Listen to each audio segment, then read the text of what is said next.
Alhamdulillah sehat Ibu. Apakah hari ini hadir semua? Hadir semua Ibu. Baik, sebelum kita memulai pelajaran hari ini, baiknya kita berdoa terlebih dahulu. Kepada ketua kelas, silakan berdoa. Baik teman-teman, sebelum memulai pembelajaran pada hari ini, ada baiknya kita berdoa terlebih dahulu. Doa selesai. Baik, kalau begitu langsung saja kita mulai materi kita pada hari ini. Hari ini kita akan membahas sistem koloid dan sifat koloid. Apakah semuanya sudah tahu tentang koloid? Sudah Ibu. Baik, bagus ya yang sudah tahu. Bagi yang belum tahu, kita akan mempelajarinya pada hari ini. Baik, sebelum kita masuk ke materinya, silakan kalian cermati wacana berikut. Baik Ibu. Oke, sudah dibaca dan dipahami semua isi dari wacana tersebut? Sudah Ibu.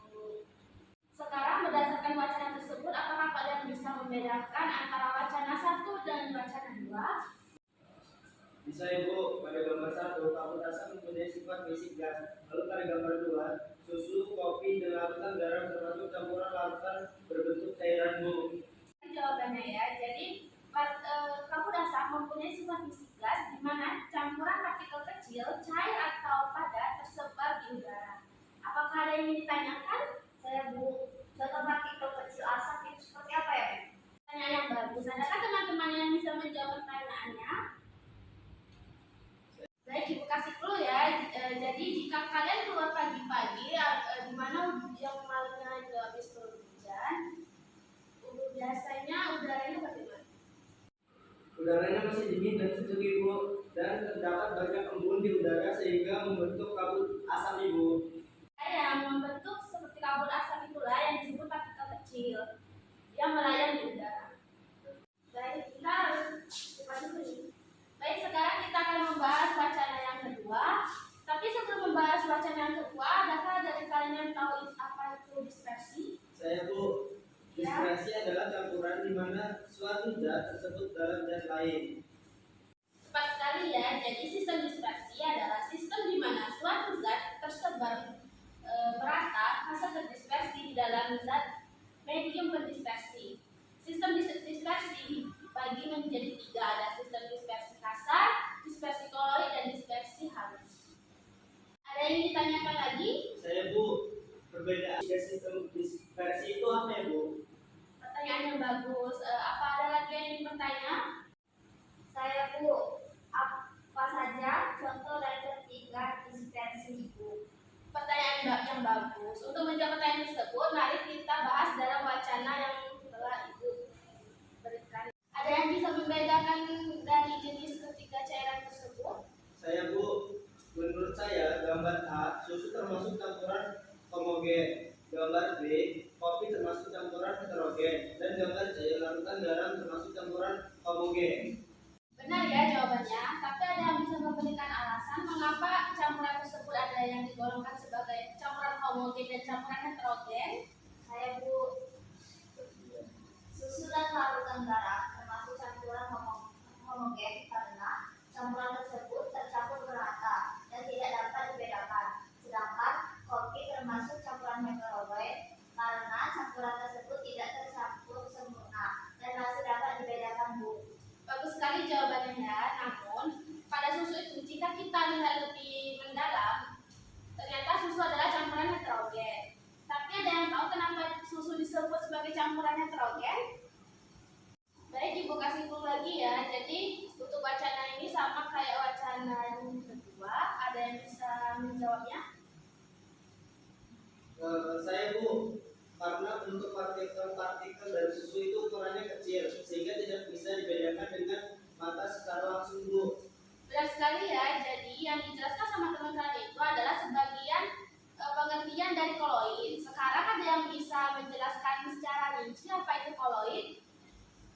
Saya Bu, koloid adalah campuran dua zat yang salah satu zatnya terbagi menjadi partikel-partikel kecil yang disebut partikel koloid dengan diameter berkisar dari 1 hingga 100 nanometer dan tersebar secara merata Bu. Baik, jawabannya betul sekali ya. Sekarang untuk gambar kedua yang minuman kopi, itu kan termasuk campuran heterogen. Apakah termasuk koloid juga? Bukan Bu.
Baik, setelah kalian telah memahami tentang perbedaan karakteristik dispersi, apakah kalian bisa menyimpulkan apa itu sistem koloid?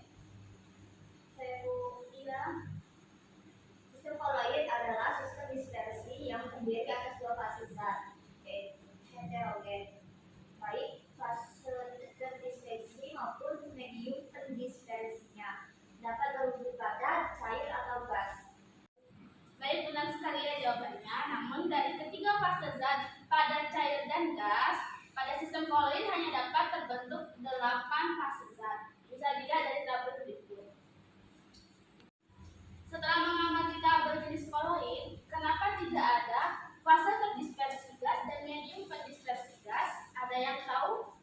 Ya Bu, oke boleh. Kalau menurut saya itu karena campuran antara fase terdispersi gas dan medium dispersi gas selalu menghasilkan campuran homogen atau satu fase. Hal ini karena partikel-partikel koloid gas mempunyai diameter kurang dari 1 nanometer dan jarak antar partikel gas sangat rendah sehingga semua partikel gas dapat bercampur homogen. Ya, benar sekali ya jawabannya. Sekarang berdasarkan tabel jenis koloid, koloid dapat dibedakan menjadi berapa tipe? Menjadi 4 Ibu, yaitu koloid tipe sol, koloid tipe aerosol, koloid tipe emulsi, dan koloid tipe busa Bu.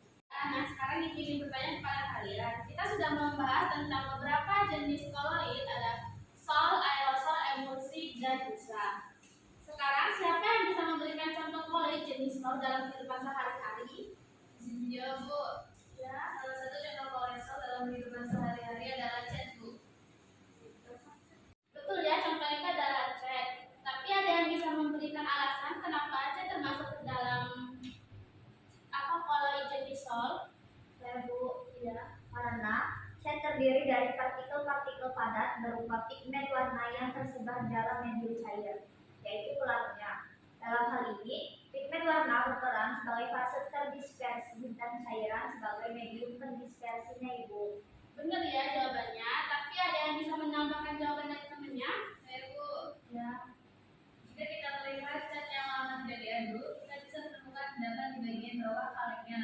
Ini menunjukkan bahwa partikel pada dalam cat berukuran kecil, namun cukup besar untuk membentuk koloid meskipun cat terlihat seperti cairan homogen.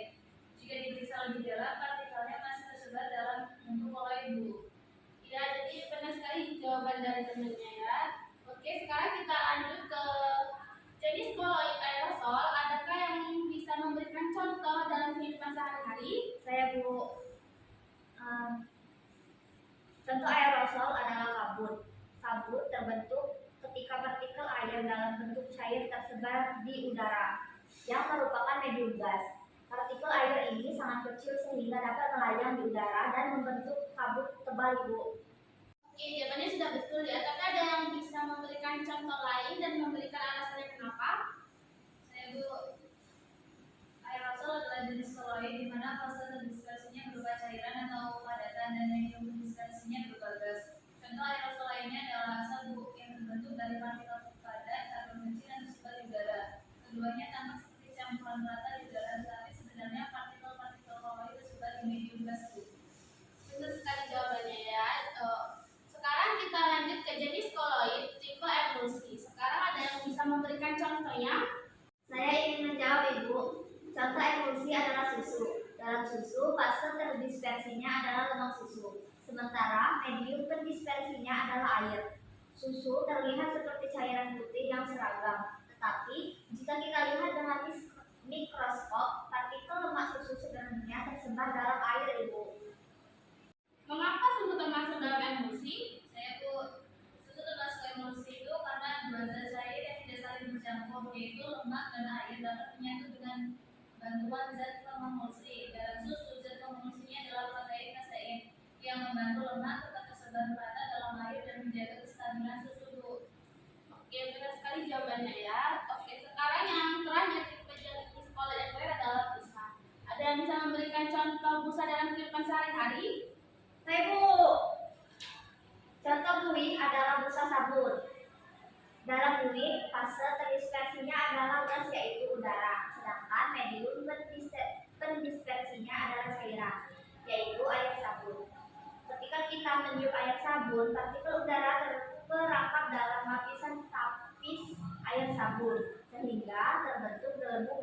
udara, Bu. Ya, tapi ada yang tahu mengapa sabun itu termasuk koloid? Bu, bisa sabun termasuk koloid itu karena partikel gas tersebar dalam medium cair dalam ukuran yang kecil, tetapi tetap dapat kita lihat sebagai fluid. Jika dibiarkan terlalu lama, gelembung ini bisa pecah karena kestabilannya bergantung pada tegangan permukaan cairan sabun, Bu. Sangat lengkap ya. Sekarang ada yang bisa menyimpulkan antara perbedaan sol, aerosol, emulsi dan busa? Saya, Bu. Sol adalah koloid di mana fase terdispersinya padat dan medium terdispersinya cair. Contohnya adalah cat dan tinta. Emulsi adalah koloid di mana fase terdispersinya cair dan medium terdispersinya juga cair. Contohnya yaitu susu dan santan. Busa adalah koloid di mana fase terdispersinya gas dan medium terdispersinya cair. Contohnya adalah busa sabun. Aerosol adalah koloid di mana fase terdispersinya bisa cair atau padat, sedangkan medium terdispersinya adalah gas. Contohnya adalah kabut atau aerosol cair dan asap untuk aerosol padat. Perbedaan utama di antara jenis-jenis koloid ini adalah fase terdispersi dan medium terdispersinya, Ibu. Kesimpulannya sudah sangat bagus ya. Jadi dengan kalian mengetahui jenis-jenis koloid, kalian bisa menerapkannya dalam kehidupan sehari-hari. Sekarang apa ada yang ingin ditanyakan lagi? Ya, Ibu. Baik, sekarang kita akan membahas sifat-sifat koloid. Namun sebelum kita membahas sifat-sifat koloid, kita akan mengerjakan LKPD terlebih dahulu. Kalian kerjakan secara berkelompok ya. Kelompoknya pilih sendiri dan dibagi menjadi 3 kelompok. Ibu.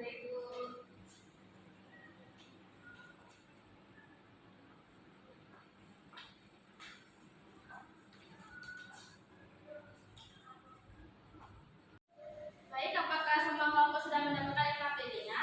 Sudah, Ibu. Apakah ada yang ditanyakan? Saya, Bu, Ya. izin bertanya, Bu, untuk video ini itu bagaimana ya, Bu?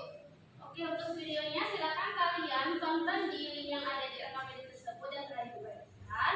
Kalian tonton masing-masing cara berkelompok ya. Baik, Ibu. Untuk waktu pengerjaan LKPD-nya 40 menit ya. Selanjutnya langsung kita bahas LKPD-nya. Baik, Ibu. Baik, apakah sudah mengerjakan LKPD-nya semua? Sudah, Ibu. Baik, langsung saja kita bahas LKPD-nya ya. Untuk yang pertama, sifat-sifat koloid adalah efek tinggal. Setelah kalian mengamati video, adakah yang bisa menjawab pertanyaan yang A? Kelompok 2, Bu. Iya, boleh. Kelompok 2, Bu. Untuk poin A, hasil pengamatan nama laut lautan gula, lautan pasir, dan lautan susu. Jenis lautan, lautan sejati atau dispersi halus, suspensi atau dispersi kasar, dan koloid. Lautan gula mengharuskan cahaya, lautan pasir menghamburkan cahaya, dan lautan susu menghamburkan cahaya, Ibu. Baik, jawabannya sudah benar ya. Sekarang kita lanjutkan untuk soal yang B dan soal yang C. Apakah kelompok 1 bisa menjawab? Saya, Bu. Untuk yang B, efek Tyndall adalah fenomena penghamburan cahaya oleh partikel koloid. Hal ini terjadi karena ukuran partikel koloid cukup besar untuk memantulkan cahaya, tetapi terlalu kecil untuk dilihat langsung oleh mata. Dan untuk jawaban yang C, contoh peristiwa efek Tyndall, sinar matahari yang menembus kabut atau asap, Bu. Baik sekali ya jawabannya. Tapi adakah yang mau menambahkan contoh peristiwa tentang sifat koloid efek Tyndall ini? Saya, Bu. Sorotan lampu mobil yang di jalan berkabut dan berkas cahaya yang terlihat saat menembus ruangan berdebu itu. Baik, benar sekali ya jawabannya. Baik, jawaban nomor 1 sudah benar semua ya. Sekarang kita lanjut ke pertanyaan kedua tentang gerak bro. Untuk pertanyaan yang A, apa yang dapat kalian amati pada pergerakan partikel debu saat terkena sinar matahari? Ada yang bisa menjawab? Saya, Bu. Untuk jawaban yang A, pengamatan pergerakan partikel debu bergerak secara acak ke berbagai arah saat terkena sinar matahari.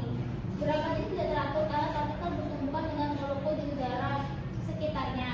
Dan untuk jawaban yang B, gerak Brown adalah gerak acak partikel kecil dalam medium cair atau gas akibat tumbukan tak seimbang dengan molekul medium tersebut, Bu.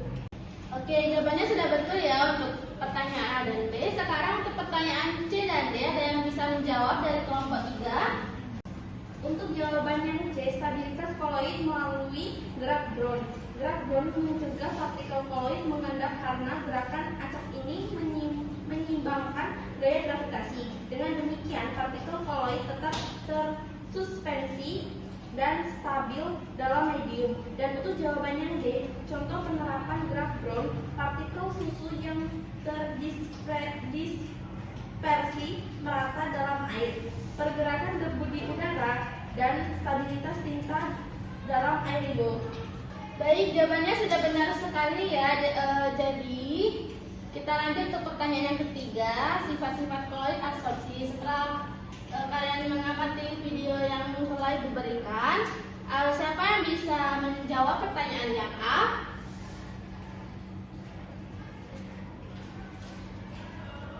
Partikel koloid mendapatkan karbon listrik melalui absorpsi ion-ion dari medium dispersinya atau karena ionisasi permukaan Ibu.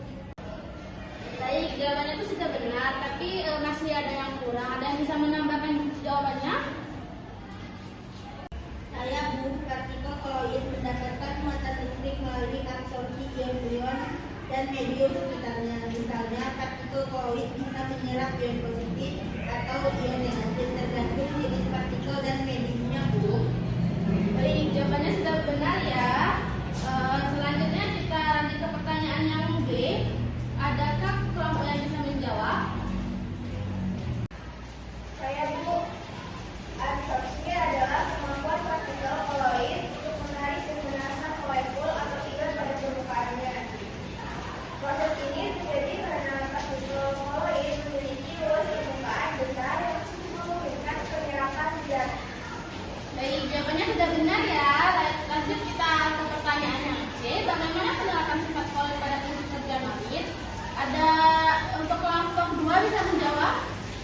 Bisa ya Bu. Untuk jawaban yang C, norit atau karbon aktif bekerja dengan menyerap zat beracun, nyawa berbahaya atau bau tidak sedang melalui proses absorpsi.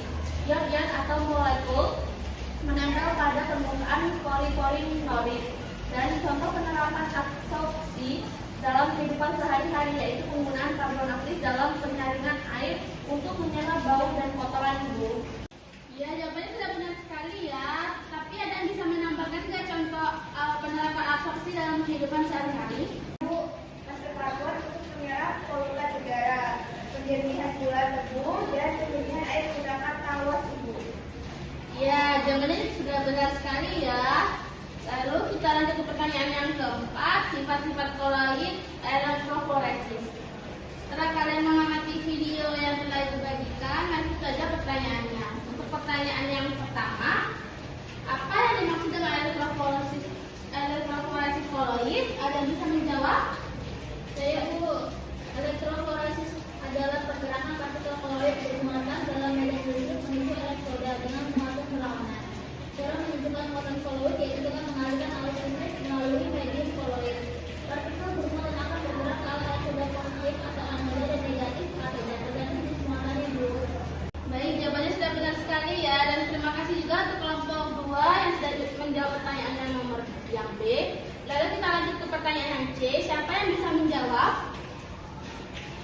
Saya Bu, pemisahan protein dalam bioteknologi, analisis DNA dalam gel elektrofloresis, mendeteksi kelainan genetik, dan penyaringan debu pabrik menggunakan alat Cottrell Bu. Ya, jawabannya sudah benar ya. Lalu kita lanjut ke pertanyaan yang kelima tentang koagulasi. Baik, sekarang kita lanjut ke pertanyaan yang kelima tentang koagulasi. Setelah kalian mengamati video yang telah ditonton, siapa yang bisa menjawab pertanyaan tentang penyebab terjadinya koagulasi pada sistem koloid dan mengapa koloid dapat mengalami koagulasi? Untuk kelompok 2 bisa menjawab? Baik Ibu, penyebab koagulasi pada koloid yaitu koagulasi terjadi karena partikel koloid kehilangan muatan listriknya, sehingga tidak ada daya tolak menolak antar partikel. Sehingga akibatnya partikel-partikel koloid bergabung dan membungkal. Dan kenapa koloid mengalami koagulasi? Karena koloid kehilangan stabilitas akibat pengurangan muatan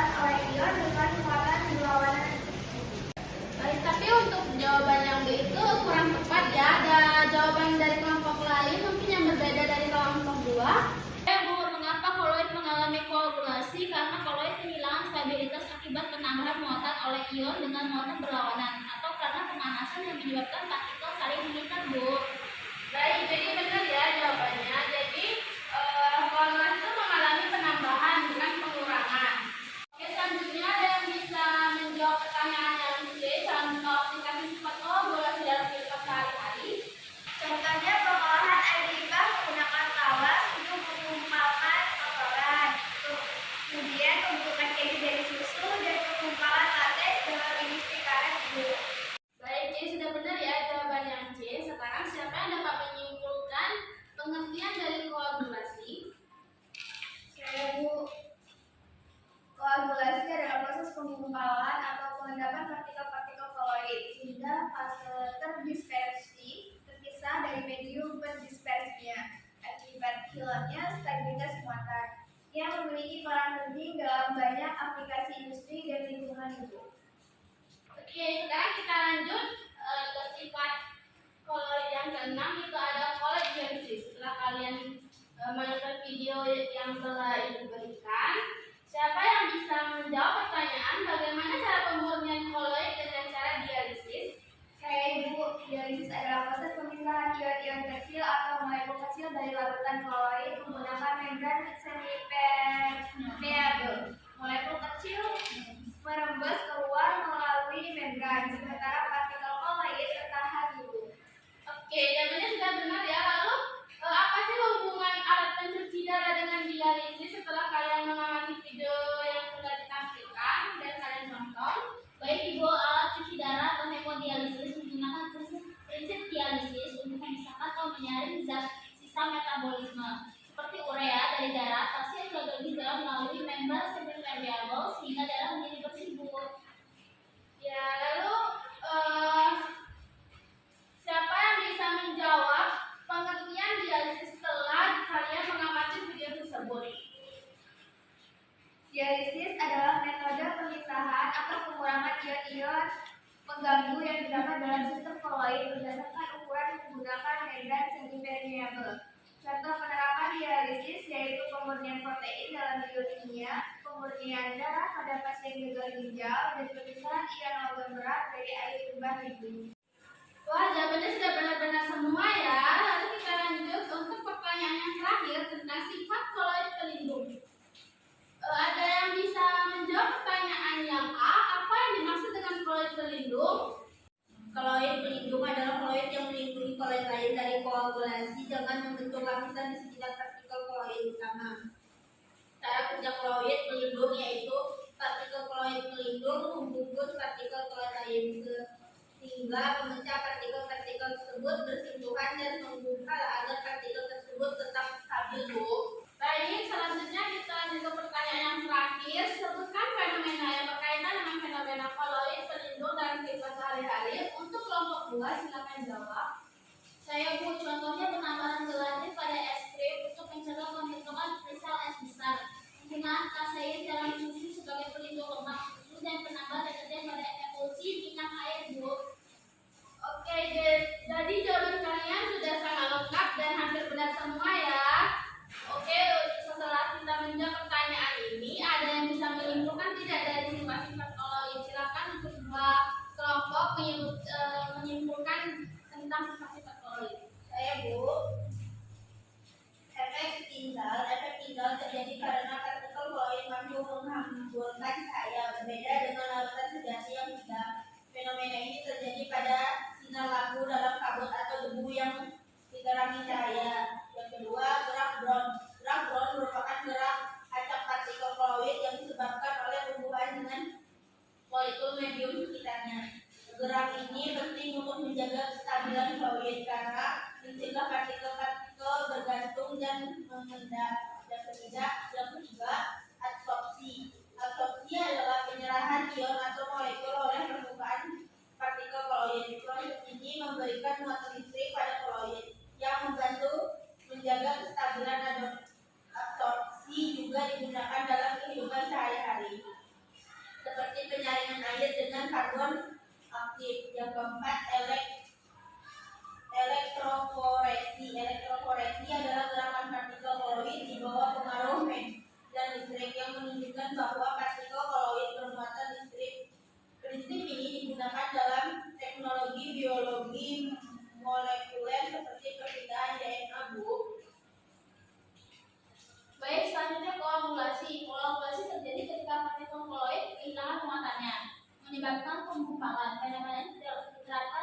pemurnian air, dan industri lainnya. Lalu dialisis. Dialisis adalah metode pemurnian koloid menggunakan membran semi-permeable untuk memisahkan ion kecil dari partikel koloid.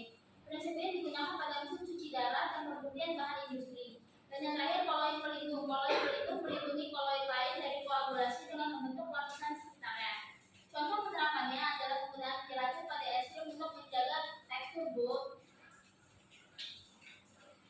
Baik, kesimpulannya sudah sangat bagus ya. Oke, Ibu sangat senang pada hari ini karena kalian sudah bisa menjawab pertanyaan Ibu dengan jelas dan rinci. Selanjutnya, apakah ada yang ditanyakan lagi? Tidak, Bu. Baik, untuk pelajaran hari ini kita cukupkan pada hari ini. Ibu akhiri pada pertemuan kali ini. Wassalamualaikum warahmatullahi wabarakatuh.